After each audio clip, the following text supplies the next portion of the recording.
What's up, guys? Batjack JW coming to you. I have another gun, and in this case we don't have a revolver today. Isn't that great? No, I'm just kidding. From a local viewer and a fan, we have got a gun on loan for the channel for the review. And what do we have? Glock 43. That's right. Gonna go ahead and open it up, give you my first impressions on it, what we think. Let's look at the box and see what we get first. You got the extra magazine and a magazine loader, which has got the Gen 4 stippling on it, which is really nice. Single stack 9 as we wanted, right, as we requested since the Glock 42 had come out. Cleaning rod and brush and everything. So let's get the gun out and get this out of the way,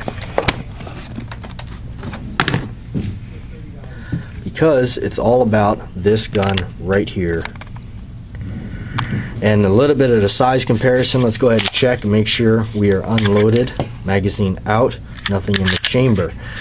It's pretty much the same size as the 42. So for those of you that really wanted the 42 in the 9mm, here it is. So nice. The checkering here is the Gen 4 checkering. I noticed the back straps. There is no replaceable back strap, so it is just kind of what it is.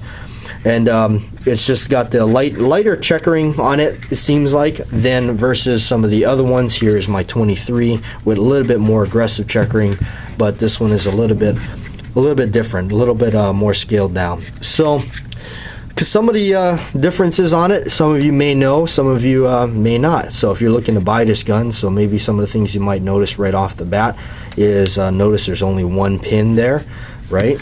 As most Glocks you notice has two, unless you have the older Gen 2 or Gen 1, some of those guns that don't have the extra pin. So let's go ahead and take it down real quick just to show you the internals of it. If you notice the slide stop, the spring is slightly different in there. You can see how it actually travels down over there rather than like the standard ones. I'll go ahead and show you this one. This one here on the 23, and like most of the other ones, have a stuff down right in there and held in under this pin right here. So that's a little bit of a difference, and so is the takedown lever here. That is a difference. If you notice right away, you can see the spring and the little ledge that it rests on right there. So that's a little different. So other than that, everything else is pretty much Glock-like. You can see right away also the little stop is a little different. Comparison there. See, the stop is slightly different. And also notice, for those of you, do you notice what is also missing? The plunger to hold that in is not there. So it's a little bit different. Quite a small barrel, isn't it, compared to some of the other ones? The typical Glock rifling. Dual captured recoil spring.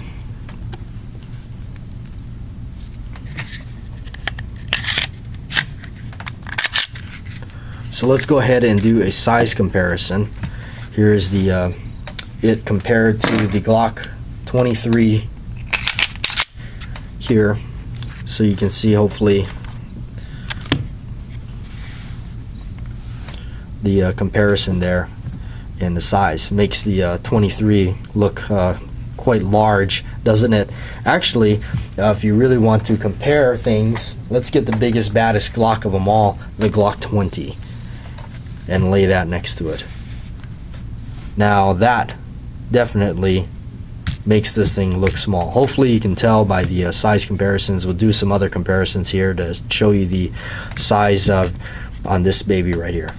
Another comparison we could do too is the Kel-Tec P11, which is also a compact 9mm. This one's a double stack magazine holding 10 rounds with a flush magazine in a small compact package like that.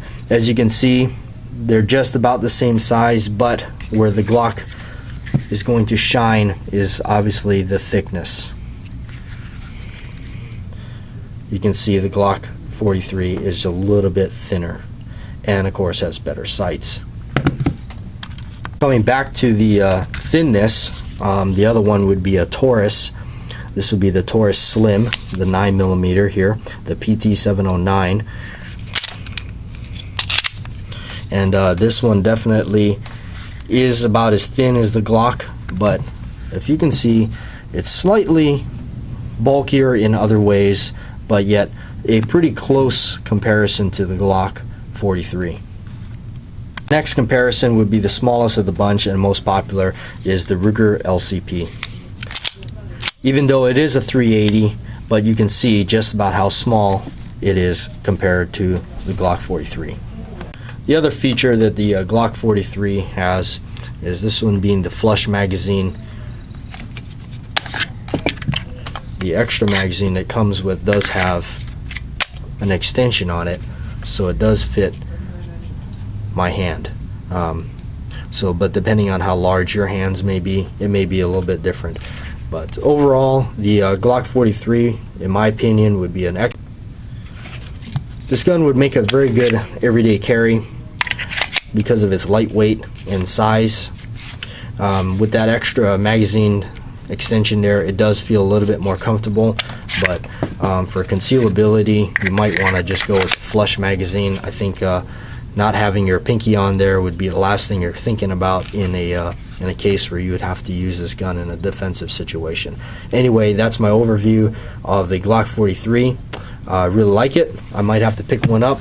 Too bad the owner is not interested in selling it, or possibly be making offers. Thanks for watching. I'm Bat Jack JW. I'm signing off.